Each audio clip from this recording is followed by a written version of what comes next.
Since 2014, Donbass has been fighting for its right to live in their land, to speak their native language.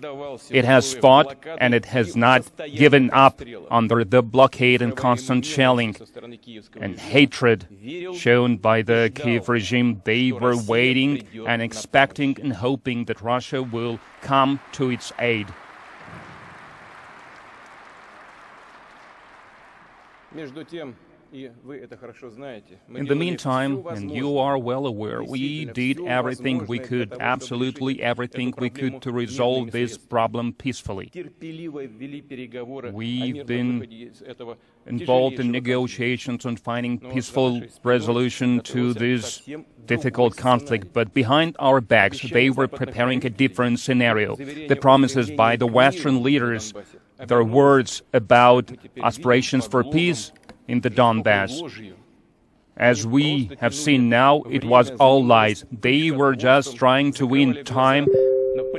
They were turning a blind eye on the political assassinations, on reprisals of the Kiev regime, on tortures on the believers. They were encouraging more and more the Ukrainian neo-Nazis on terrorist attacks against Donbass. In Western academies and colleges, they were training neo-Nazi battalions, personnel, they were supplying weapons, and I would like to emphasize it, even before the special military operation, the Kiev was negotiating with the West about air defense, about combat planes and other heavy equipment and vehicles, and we also remember about attempts by the Kiev regime to acquire nuclear weapons, and they were stating it publicly. The United States and NATO were promptly deploying their troops and army bases, secret biolabs near our borders. They were maneuvering and learning about the future theater of war, and they were preparing, enslaved by them, Ukraine to the big war, and now they are admitting it publicly, openly. It's as if they are proud of their treacherous behavior, and they were calling Normandy format bluff as performance. And all this time, while Donbass was on fire, while the blood was spilled, while Russia was sincerely, I would like to emphasize this, sincerely was looking for a peaceful resolution, they were playing with the lives of the people. They were cheating in this game of cards, and these disgusting methods was tried out before. They played the same double game before when they destroyed Yugoslavia, Iraq, Libya, Syria, and they will never wash away this shame. The notions of dignity, of honor, is not something they understand. It's not for them. For long years of colonialism, dictate, hegemony, they are used to the notion that they can do anything. They don't care about the world.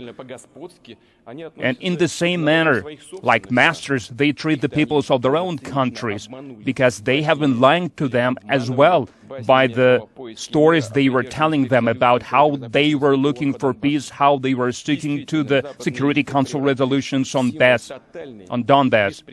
The peoples of the West are now used as a tool of lies, and we firmly stand not only for our own interests, but for our position that is signifying that in the modern world we should not divide the planet into civilized countries and others. There should be no exceptionalism. We were open for constructive dialogue with the West. We were insisting that both Europe and the entire world need indivisible, equal system of security for all the countries. And for many years, we were suggesting to our partners to discuss this idea together and to work on its implementation. But in response, we were receiving only hypocritical reaction. These were words, but there were also actions. Expansion of NATO to our borders, establishment of the new anti-rocket defense in Europe and Asia. They decided to cover themselves with this umbrella. They were deploying military contingents not only near the borders of Russia, and I would like to emphasize this, and you are well aware of this. Not a single country in the world has as many military bases abroad like the United States of America. They have hundreds of them. I am emphasizing these hundreds of bases all over the world. Entire planet is peppered with them. Just look at the world map. The world was witnessing how they were withdrawing from arms agreements, like the rocket agreements that we have them. They were unilaterally withdrawing from the agreements that preserved peace on the planet. Why did they do this? It was not by chance. And finally, in December of 2021, we officially sent to the United States and to NATO draft agreements on the security guarantees. But on all the key items of this draft agreement, we received the refusal to discuss that. And then we understood that they agreed to follow the path of aggression, and they did not want to stop. The threat was getting bigger and bigger. The information that we were getting left no doubt that by February of 2022, they were preparing a punitive operation in Donbass. Back in 2014, the Kiev regime was using artillery, tanks and planes against Donbass. We all remember those images when they were bombing Donetsk from the air. They were launching airstrikes against Donetsk and other cities. Back in 2015, again, they attempted to attack Donbass directly. And they continued to blockade, to shell, to launch serious attacks against civilians, and it contradicted absolutely the resolutions adopted by the Security Council of the UN. Absolutely, completely. But everyone pretended like nothing was going on. And I would like to reiterate this. It was them who unleashed this war. And we just used the force, and we are using this to stop the war.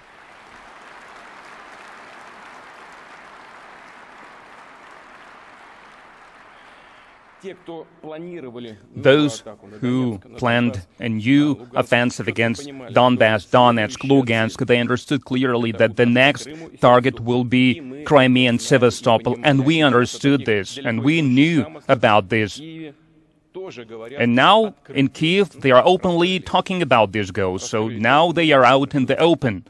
Something that we knew long time ago. We are protecting the lives of the people, our home, and the goal of the West is unbridled power. They have already spent more than $150 billion to supply weapons to the Kiev regime. Just compare. According to the Economic Cooperation and Development Organization, to help the poorest countries in the world, G7 allocated in 2020 and 2021 some $60 billion. Do you see this? They spent 150 for the war and the poorest countries. Allegedly, they are taking care about. They have allocated only 60. And they demand to follow them blindly, those countries who they pay to. And how they can talk about sustainability, about the environmental development. Where has it gone? And they are not stopping this flow of money to support war, and they are spending more money on coup in the other countries all across the world. At the recent conference in Munich, they were blaming Russia in all kinds of things. One gets an impression that they did that only to make everyone forget what the so-called West has been doing in the last decade. But it was them who let this genie out of the bottle. Entire regions were immersed into chaos by estimates of American experts as a result of those wars. And we are not the ones who came up with these numbers. Americans are presenting these numbers as a result of the wars unleashed by the U.S. after 2001. Some 900,000 people died. More than 38 million became refugees. And they want to erase it from the memory of humankind. They are pretending as if it has not happened. But no one will forget it in the world. with so many casualties and so many tragedies, but they don't care about them because what they have at stake is trillions of dollars and the opportunity to continue to steal from everyone, hiding behind the words about freedom and democracy by imposing totalitarian values that they call liberal, putting labels on entire countries and peoples by publicly insulting their leaders. They are suppressing freedom of thought in their own countries. They try to distract their own people from the corruption scandals, because we can all see it on the screens on television, from growing inner, social, international, and other kind of problems.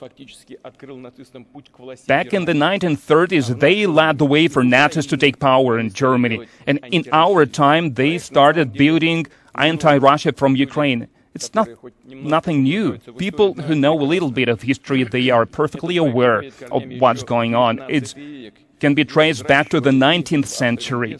It was happening in Austria-Hungary, in Poland, and in other countries with the only goal to take away these historic territories that are now called Ukraine from our country. That was their goal. There is nothing new about it. Absolutely nothing. They are just repeating old ways. The West expedited the implementation of this project. They supported the coup in 2014. It was a bloody coup, anti-state coup, anti-constitutional coup, and it's like nothing happened, like it's a normal way of things. They even informed everyone how much money they spent on this. And they used Russophobia, aggressive nationalism, as an ideology. Recently, one of the battalions of Ukraine, it's shameful for us to hear. They started calling one of the battalions Edelweiss, like a Hitlerite division that was involved in executing prisoners of war and killing Jews all across Europe. And the National Guard of Ukraine and Army of Ukraine are using Podkop and other SS divisions who have covered their hands in blood up to their elbows. They use marking of Wehrmacht and Nazi Germany on their equipment. Neo-Nazis, they are not even hiding who they consider themselves, who they descended from. And it's astonishing that no one in the West is noticing this, taking notice of this. Why? Because they do not care. They don't care about who to place a bet on when it comes to fighting Russia, fighting us. The main thing is that they are waging war against us, against Russia, and that means they need to use everyone. Terrorists, neo-Nazis, devil if they have to. The main thing for them is to follow their will and to use their weapons against Russia. This project of anti-Russia is part of the revenge that they are taking against our country. They are creating hotbeds of instability near our borders. Back then, in the 1930s, and already now, their idea has remained the same, to turn to direct aggression against the East, to flame the wars in Europe with someone else's hands by eliminating competition. Now, we're not at war with the people of Ukraine. This is something I've said many times. The people of Ukraine are no hostages to the Kiev regime and their Western masters, who have effectively occupied the country in a political, military and economic sense. For decades, they've been destroying the Ukrainian industry, exploiting Ukrainian natural resources, and this led to an escalation and to an increased poverty and inequality. And of course, this is something that feeds the feelings that fuel the war. It is truly a sad situation where people are being sacrificed for this war. The responsibility for stoking this war is entirely on the shoulders of the Western elites and the Kiev regime, who views the Ukrainian people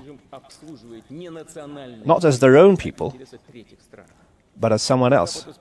And they're not serving their national interests, but Western interests. The West is using Ukraine as a tool, as at testing grounds and as a launch pad against us. One thing should be clear. The more long-range weapons are sent to Ukraine, the longer we will have to push the threat away from our borders. That's natural. The Western elites do not conceal their goal of effecting a strategic defeat on Russia. That is their words. That means that they want to take us off the map.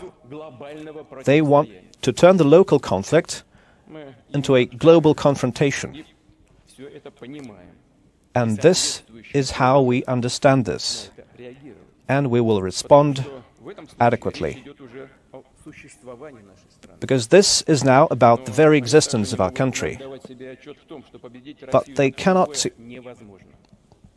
ignore the fact that Russia cannot be defeated on the battlefield. So they're waging increasingly aggressive information attacks. First of all, targeting the young generations, lying on every step, distorting historical truth, attacking our culture, the Russian Orthodox Church, and other traditional religious institutions in our country. Now look at what they're doing with their own peoples. They're destroying the institution of family, their cultural and historical identity, and various perversions with regard to children up to pedophilia are accepted as the new norm, and priests are forced to recognize and officiate same-sex weddings. People can live however they want, and we in Russia have never intruded into people's private life, and we're not going to do that. But what we want to say is maybe they should take a look in the scripture, into the holy book of any great religion. It says that the family is a union between woman and man. And these holy texts are now being increasingly doubted in the West. The Anglican Church is now considering the idea of a gender-neutral God. What can we say? God forgive them. They don't know what they're doing. Millions of people in the West realize that they're being led towards a spiritual catastrophe. People are going mad, and this does not seem to be treatable. But this is their problems, and it is our duty to protect our children, and it's something that we are going to do, to protect them from degradation.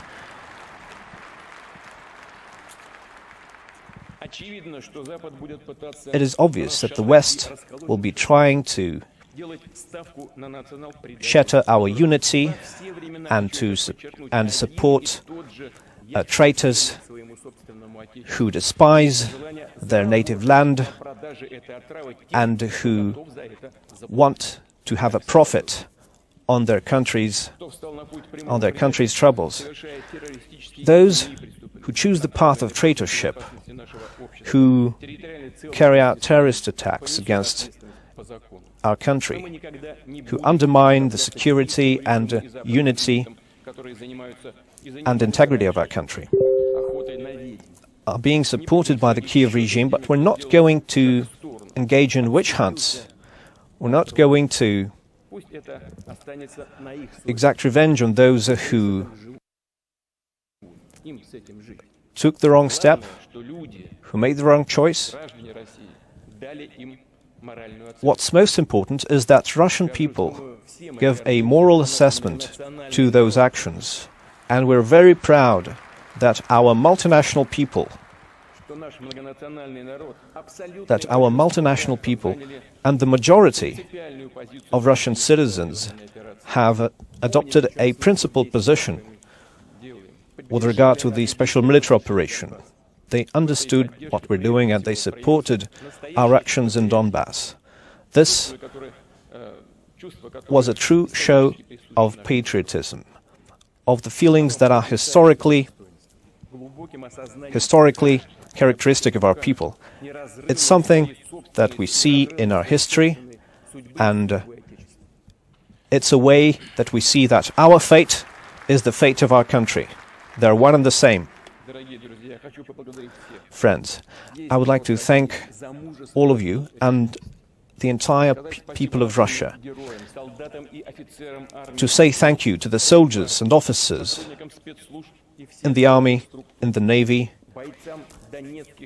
in all parts and units of the armed forces, to the volunteers of Donetsk and Lugansk, to those who fight as part of the Barts Army Reserve.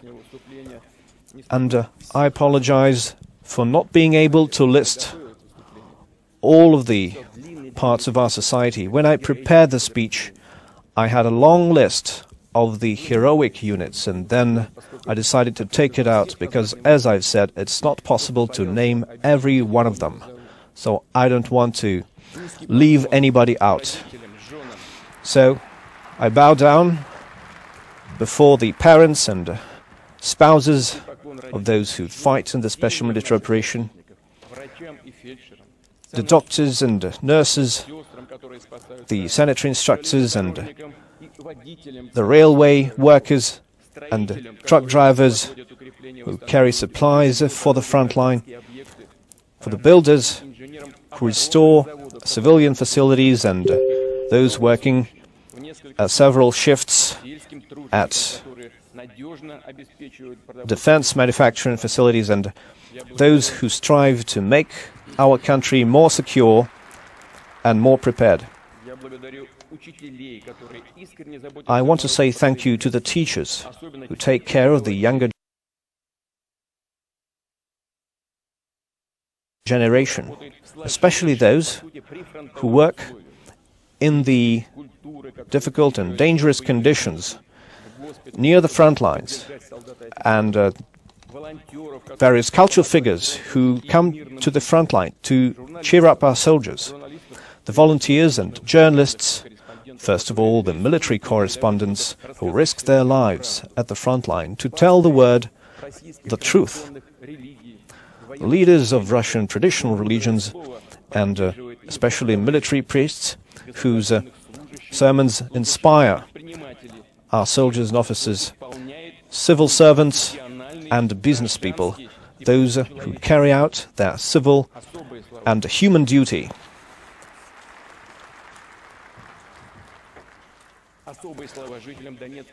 Now, a special thank you to those who live in the Donetsk and Lugansk republics, the Zaporozhye and Kherson regions.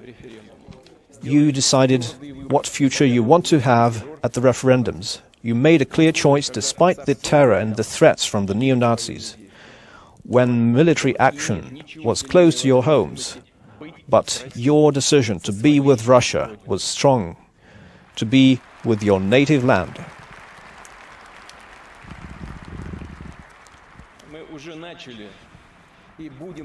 We have already begun, and we will continue.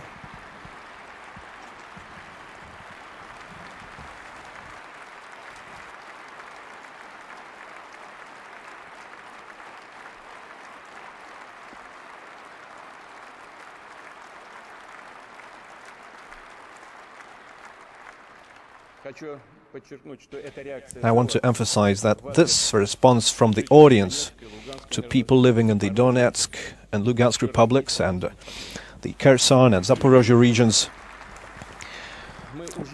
was unprompted. Thank you. So we will continue to scale up programs for providing social support in these new regions of the Russian Federation. We will restore the industries and bring back jobs, ports on the Sea of Azov, and build a modern link with the rest of Russia. Our joint efforts will make this possible. The constituent entities of the Russian Federation are now directly supporting urban and rural localities and the Donetsk and Lugansk republics and the Zaporozhye and Kherson regions like brothers. And so we've become even stronger. And we will do everything we can so that peace settles once again on this land and we are secure once again.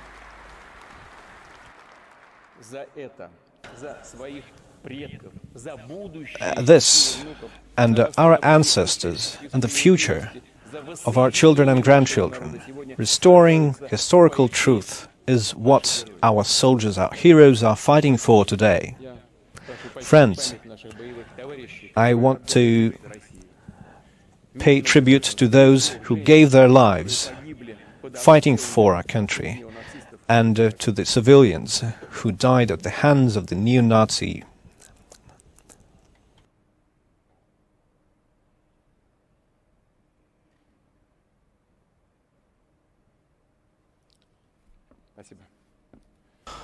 Thank you.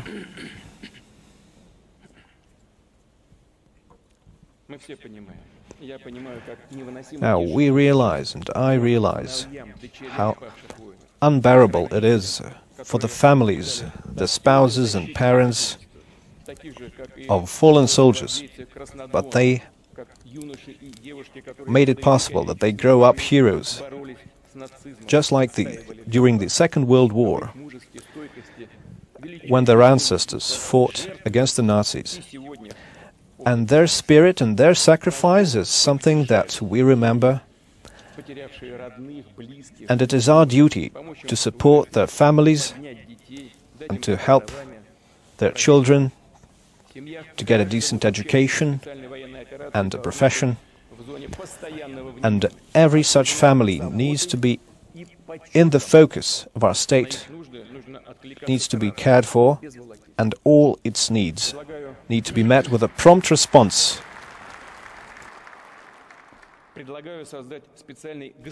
I suggest that we establish a state foundation that will support families of fallen soldiers and veterans of the special military operation.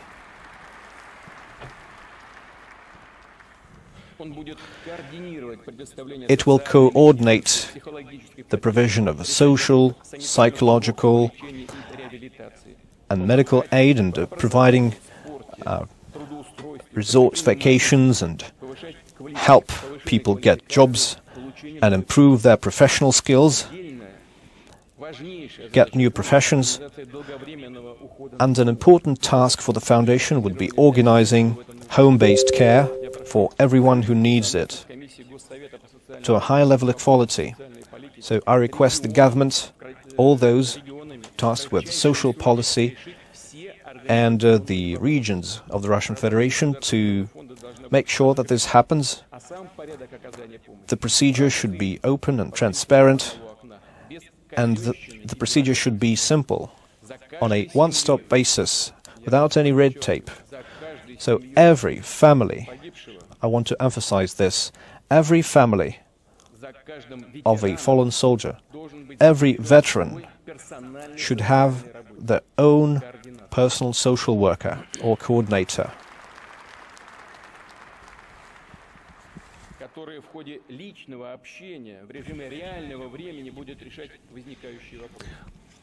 who will solve all the problems in real time. We must make sure that this foundation is operational during this year in all regions.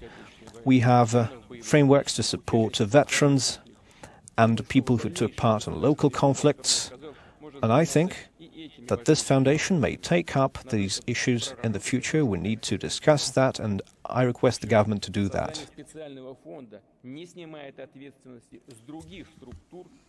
But this does not lift responsibility from other state agencies. I expect every region, every department to pay the closest attention to the veterans of former soldiers and officers and their family. In this regard, I would like to thank the heads of the regions, mayor of the cities, who meet with people, who travel to the line of contact, to the front line, and they support their fellow citizens. And here is what I would like to emphasize especially. Now, draftees and volunteers and officers and soldiers of the army are thinking about the supplies for them and about the remuneration for their wounds and injuries that they receive, the health care and the requests that the governors are receiving, and the ombudsman on the rights of human rights. We receive a lot of these requests, and it means that a lot of problems are still not resolved, so we need to take care of every individual case.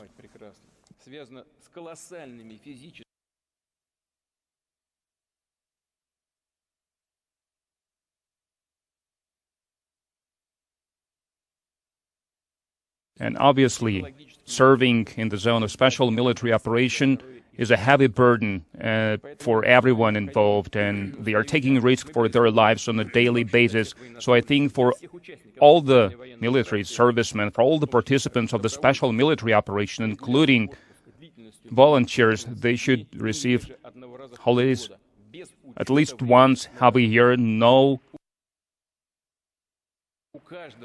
less than 14 days. And the travel breaks. As you know, we have approved by the presidential decree the plan to develop the armed forces for up until 2025, and the work on its implementation is in progress. We are introducing necessary adjustments